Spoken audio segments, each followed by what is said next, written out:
first study center in 2004, which became this NGO in 2005.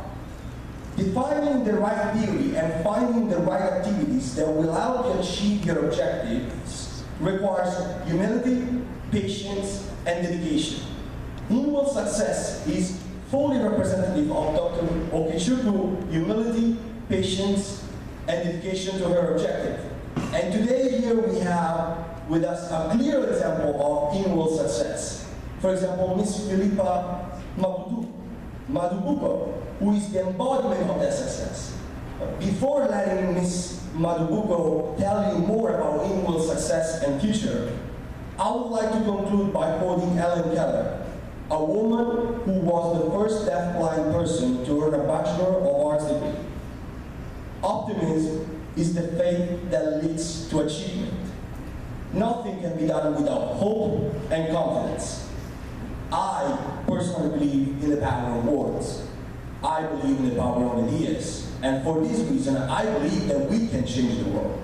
But to change the world, we must believe that we can. Thank you, everyone.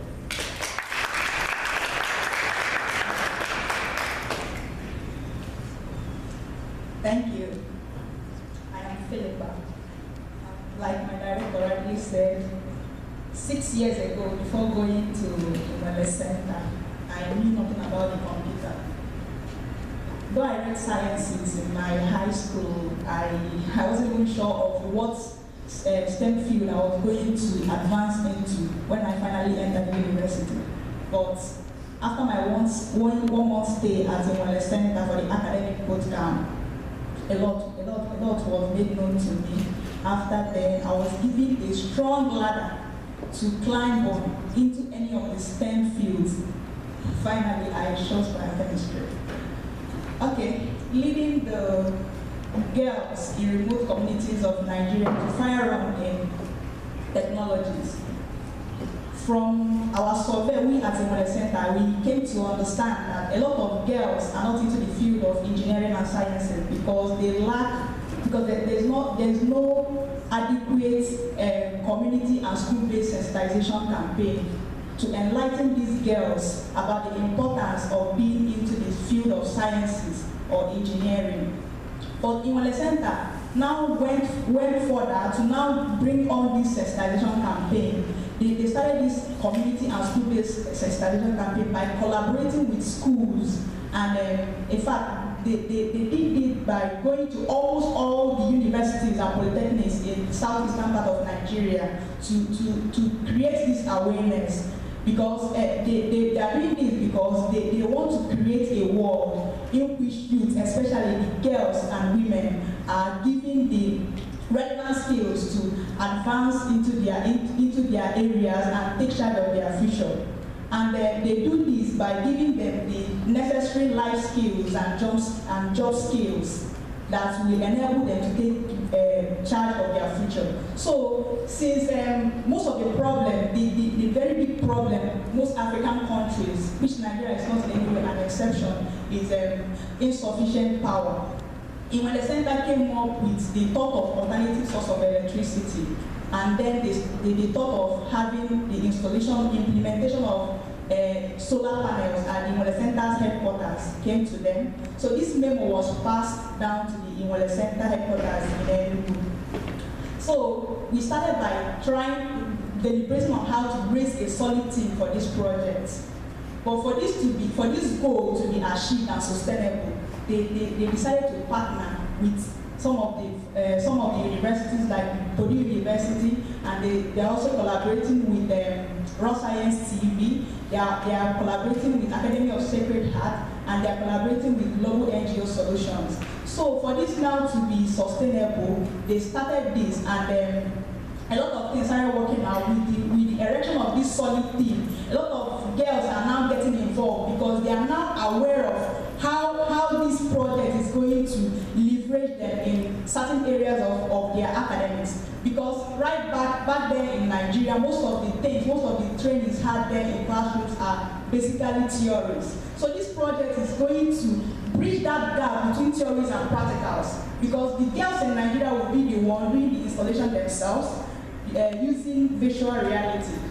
And this training will also improve them in the sense that we are not planning to stop it at the level of Emone Center, Enugu. There is still a plan, a vision of replicating this to other parts of the other of the Emone Center satellite centers, and eventually to other parts of Nigeria, and at some point to other parts of Africa. So these girls now will be the people doing it themselves, and as they are doing it, they are also acquiring this knowledge and improving on the already gained knowledge they had in classroom, and it's exposing them to the real world applications, because they are actually solving global problems. And again, they will gain stipends, because as they are teaching others, they are gaining stipends to gain their own establishments. They can open up private businesses from the stipends they get, and they can also open up related businesses with the skills they've acquired for this project. So we at the Emone Center, Enugu, Nigeria, in preparation for this project, like I said, we've raised a solid team for this project. And the preparatory classes on the basic things that one needs to know about solar energy is already ongoing. And in fact, last year, during our 10th year anniversary, one of our major sponsors for this project, Engineer Kerry Kukra, she came to our event, and she was able to have a one-on-one conversation with the students, where she made us to understand that most of the things needed for this project are already in place, and we are patiently awaiting for the implementation of this project with enthusiasm. But again, it's already made known to the Nigerian girl, because these challenges of after being in the field of engineering, what next? What am I going to do? It's already made clear to them, made known to them, because this sensitization campaign it has already opened their eyes, and they've already known that it's not only because you've already concluded it in the classroom and it ends there. They've already given them this enabling platform to really practice what they've been taught in school. A lot of them, they are now improving, because most of the things they were taught in the classroom were theories. Most of them, they read to pass exams. They don't even know what they were actually taught in the classroom. But what we are doing at Emone Center right now, they are improving. They are learning so much they are improving on the already learned skills in school, because this project has given them a lot. It has given them job skills and life skills to advance, and it has also given them entrepreneurship skills to advance and become great in life. Thank you. Before concluding, I'll hand over to Kendall to tell us on their path from Purdue University. Thank you. Thank you. So as Christiana and Philipa both mentioned, energy is a really important aspect of the educational process of the Emone Center, because they use a lot of computers to teach job skills and technical skills. A reliable source of energy is a really important part. So we're working with the students at the Emone Center to help make that a reality. As fellow students, we have the unique ability to really relate to the Emone Center students. We too want to learn and work to improve the world around us. The chance to collaborate with them on this project gives all of us a chance to expand our professional skills while bringing clean and sustainable energy to the center. Opportunities like this for hands-on learning are invaluable and teach us more than we could ever learn in a lecture hall. More and more engineers today are working with diverse teams of people on projects all over the world. It's vital that we learn to recognize the importance of collaboration on projects like this and how it contributes to our overall education, both at the Emone Center and at universities like Purdue, and how it prepares us for global careers. Another of the things that Purdue University really stresses on our students is engineering ethics. We feel that it's our responsibility to use whatever knowledge and skills we've been given to share with others, no matter how far away. Once a week, we meet as a team to connect with our advisors like Christiana and Carrie and Amelia in the audience to talk with the students at the Emone Center. When we need more specific direct communication, we have an additional video call with the Emone students. Our team also uses a group messaging app called GroupMe to aid in our constant communication. This app allows us to quickly pass information back and forth and help each other on the project. So far, we've been able to contribute to the project with a long-term cost analysis of the system. We gathered information about the energy needs of the Emone Center and the estimated cost of their current generator. With the help of the Emone students, we collected this information. do this, we looked into different computers and electrical appliances that the students at the Emone Center run on a day-to-day basis, and the cost and lifespan of solar panels and other solar-powered components. Then we created a spreadsheet to analyze the long-term cost of a solar-powered energy system at the Emone Center. I'll now pass it off to Melisa Gilbanks to discuss our future plans for the project's final implementation, and the technical monitoring of the project.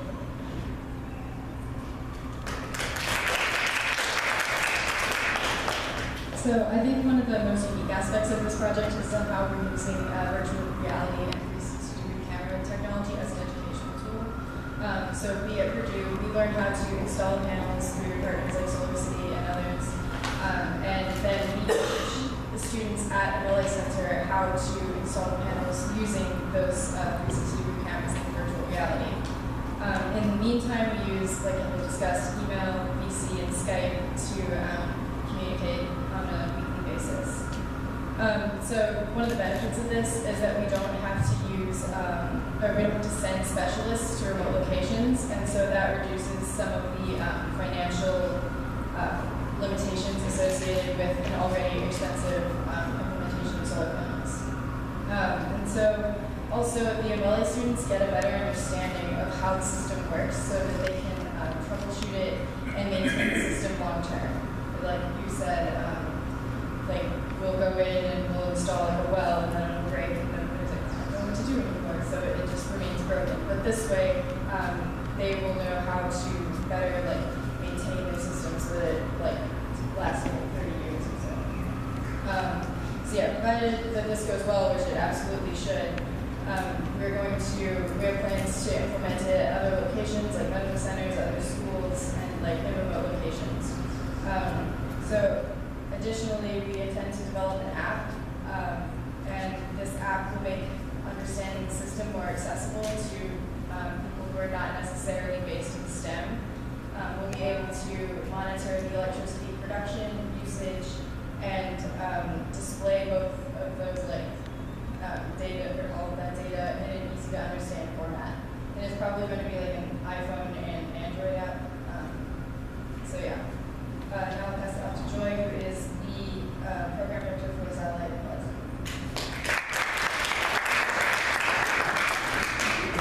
Thank you. Please permit me to stand. I'm a teacher, and teachers stand. It's time to teach. We don't know how to sit to teach, but I'm not teaching. I'm just going to share. I wanted to share a little bit of the history, but they've given you a lot of the history. But the little I can talk about is that I go as far back as when there was no house in the Emone Center. It was just a big landscape with mountain, like stones, rocks, wood, trees. And when she came and said, I want to do something here, I said, where? Here?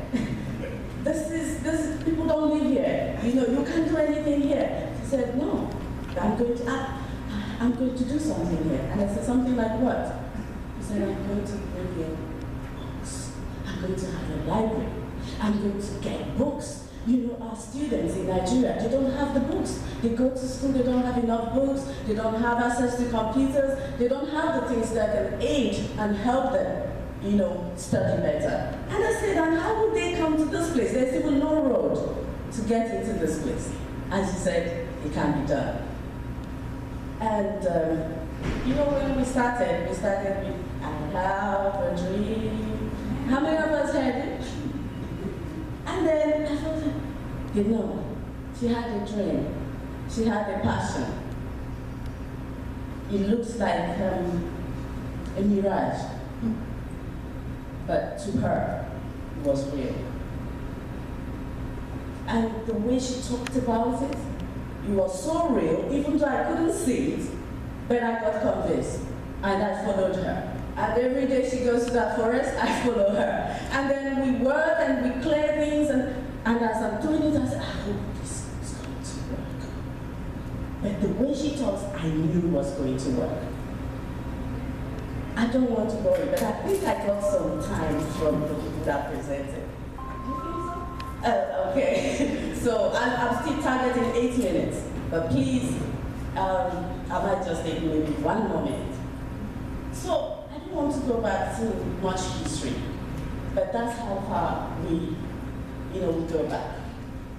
And then we continued, and then the building came up, and everything started working. Every year, every holiday, she comes back with loads and loads of books, computers, dogs, everything. I can just tell you all the things she comes back with. And then that's when I began to believe that this is really something big. And after a while, I had to leave to do some other studies. I am a Montessori educator. I studied Montessori early childhood education after graduating, and I have a training center where I train young girls to become Montessori teachers. I'm currently a principal of a school. Young children from 16 months to 11 years. So, but that's not what I came here to talk about. But it's connected. So after a while, when the center started growing, she started having satellite centers. I knew that I had to do something. I can't just stop from that. I can't stop at that point where we're just starting it and got it started and I left. I had to come back to give back to this place that is no more a dream, but has become reality. And what I'm going to talk about today is that Emone Center has grown to the point where they are unstoppable. And all they can do is keep adding lots of programs that are going to help them to achieve the same vision, which is alleviating the difficulties that youth face in the area of technology, education, getting good jobs, taking care of themselves, being in charge of their life, which eventually we call maybe women empowerment or youth empowerment, but a lot more women empowerment. And then when you talk about women empowerment, we still talk about gender equality. I don't think they are too far away from each other. Because if I'm empowered, then I think that's about equality. Equality is not really visible. It's about whether we're empowered to be who we're supposed to be. And so I told her that there's an area I can come in. And we talked about it, and she said, no, that's good. That's the kind of thing we can do, because it fits into my objective. Because the objective is to help youth, especially young girls, to be able to take charge of their life, to be able to get educated, to have quality education, to have continuity. And so we talked about how we can bring in Montessori education, educate young girls, so that they can become Montessori teachers. And that is the program that we are going to go into. What we want to do is that we want to be able to reach some of them that finish school, when they go to the youth camp, they're able to build up themselves. But we can also show them another area, apart from technology, that they can also help themselves and be able to earn a living, take care of themselves, get jobs. And so what we want to do is that when you come there, you have variety. You can go into technology, but you can as well continue this education, because the core value of this is education, is to be able to educate this youth, to help them to become something in life. So we can then give them options, and we can say, if you want to be a teacher, quality teaching, global teacher, because Montessori education is a global system. I don't know how many of us here that know about Montessori education, but it's an education system that when you get trained, you can work anywhere in the world, because the system is the same. The system is the same. It's about child development. It's about helping the child to be who it's supposed to be. It's an education that is an aid to life, which goes in line with what they are doing. Because the kind of education we have so far is more about just getting knowledge into your head and then maybe eventually looking for somewhere to work. But Montessori education from childhood gives you skills that 5-year-olds can become entrepreneurs. they start making beads. They start selling the